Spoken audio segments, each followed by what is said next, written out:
कृष्ण जन्माष्टमी। ये कंस का वही कारागार है जहां भगवान प्रकट हुए थे। 5200 बरस बीत चुके हैं, लेकिन वक्त अभी लगता है जैसे वहीं ठहर गया। वही जेल, वही पहरेदार।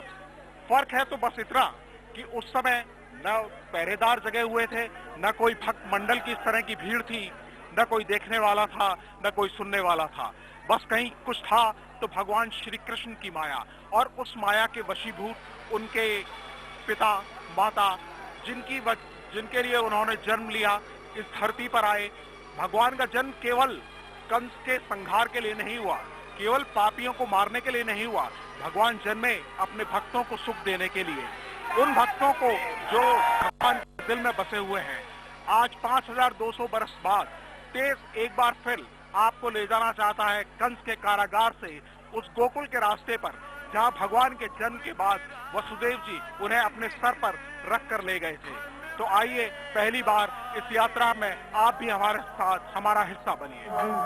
मथुरा तेरे ये कारागार कृष्ण भक्तों के लिए बन गया है दुनिया की सबसे पवित्र जगह। भगवान श्री कृष्ण इस कारागार में पैदा हुए और उसके बाद उन्होंने भक्तों को बताया कि वो उनके सारे बंधन तोड़ने के लिए आए हैं।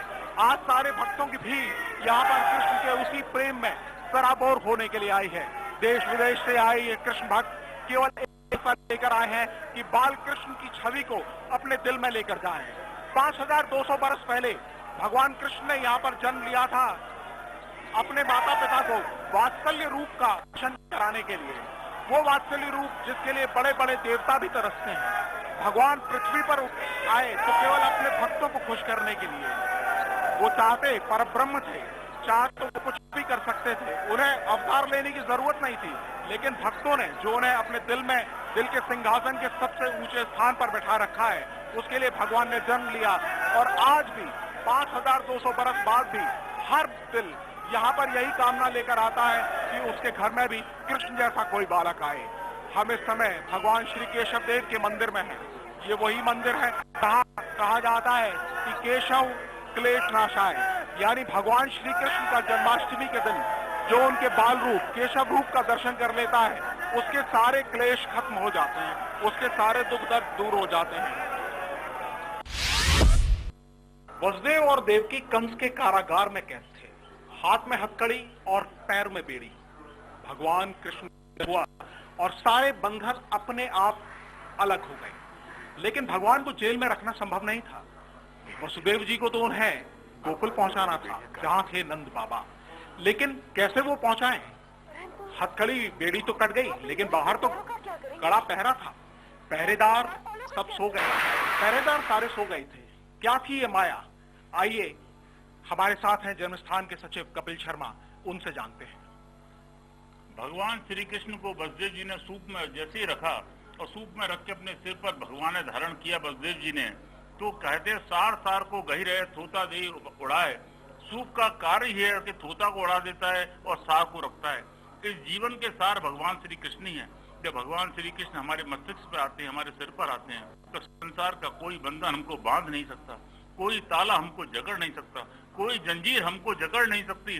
तो भगवान जैसे ही वसुदेव जी के सिर पर आए, उनके सिर पर धारण हुए, उसी समय सारे बंधन खुल गए, सारी माया टूट गई, सारी माया के जाल टूट गए और भगवान वसुदेव देव की मैया मुक्त हो गए और उन्होंने उनको बड़े प्रेम से गोकुल तक पहुंचा दिया। और देखिए रास्ते में श्री यमुना मैया भगवान के चरण स्पर्श करके वो भी शांत हो गई। इसीलिए कहा गया है कि यमुना का जल नहीं चरणामृत है। भगवान के रहते कुछ भी मुश्किल नहीं था, लेकिन वसुदेव जी के दिल में तो कंस का डर बैठा था। तो वो इसी तरह के दुर्गम रास्तों से होते हुए कृष्ण को लेकर गोकुल की तरफ बढ़े। हम आपको दिखाएंगे वो पूरा रास्ता, यमुना नदी की तरफ भी ले जाएंगे और ले जाएंगे आपको गोकुल के नंद भवन, जहां कृष्ण भगवान ने अगले दिन, जन्माष्टमी के अगले दिन सुबह जब नंद बाबा के घर में किलकारी उनकी गूंजी और किस तरह का वहां उत्सव हुआ, वो हम आपको दिखाएंगे।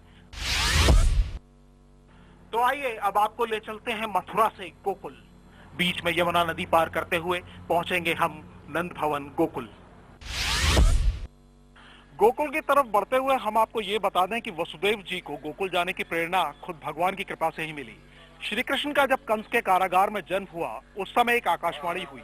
उस आकाशवाणी ने बताया कि कृष्ण ने जिस समय कंस के कारागार में जन्म लिया है, ठीक उसी वक्त गोकुल के राजा नंद के यहाँ योगमाया का जन्म हुआ है। मथुरा और गोकुल के बीच करीब 14 किलोमीटर की दूरी है, लेकिन कंस का डर इतना था कि कृष्ण को लेकर वसुदेव सीधे रास्ते से, यानी यमुना जो कि कृष्ण जन्म स्थान से सिर्फ 3 किलोमीटर दूर बहती है, उस यमुना को पार करके यमुना में प्रवेश किया तो यमुना का पानी लगातार बढ़ने लगा। वसुदेव जी डरते रहे। उन्हें लगा कि यमुना कहीं उनके बालक को निगल न ले, उस बालक को जिसे वो कंस के जुल्म से बचाते हुए चले आए हैं। लेकिन यमुना का इरादा तो कुछ और था। वो तो अपने कान्हा के चरण को छूना चाहती थी। कृष्ण भगवान ने यमुना की मनोदशा को समझा और सूप से अपने पैर नीचे लटका दिए। यमुना ने जैसे ही श्री कृष्ण के चरणों का स्पर्श किया, वसुदेव जी को गोकुल पहुंचने का रास्ता मिल गया। बारिश से कृष्ण को बचाने के लिए शेषनाग ने उनके ऊपर छतरी बनकर छत्र टांग दिया। यमुना पार कर वसुदेव जी इसी भवन में पहुंचे। यह है गोकुल का नंद भवन। आज यहाँ एक मंदिर बना हुआ है, लेकिन किसी समय गोकुल के राजा नंदराय जी का महल हुआ करता था। वसुदेव जी को इससे महफूज जगह अपने बेटे को सुरक्षित रखने के लिए कोई और नहीं मिली। कृष्ण को गोकुल में छोड़कर वसुदेव तो मथुरा लौट गए, लेकिन कान्हा हमेशा के लिए गोकुल में बस गए। कभी उस चंचल बालक के रूप में जो माखन चोर था और गोपियों की मटकी फोड़ा करता था, तो कभी उस नटखट के रूप में जिसका बाल हट पूरी दुनिया में मशहूर हो गया, जिसने अपनी मां से खेलने के लिए चंद्र खिलौना यानी चांद को मांग लिया।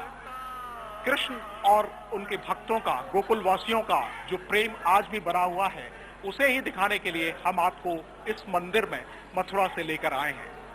कैमरामैन परमेंद्र शर्मा के साथ देश के लिए गोकुल से वात्सल्य राय।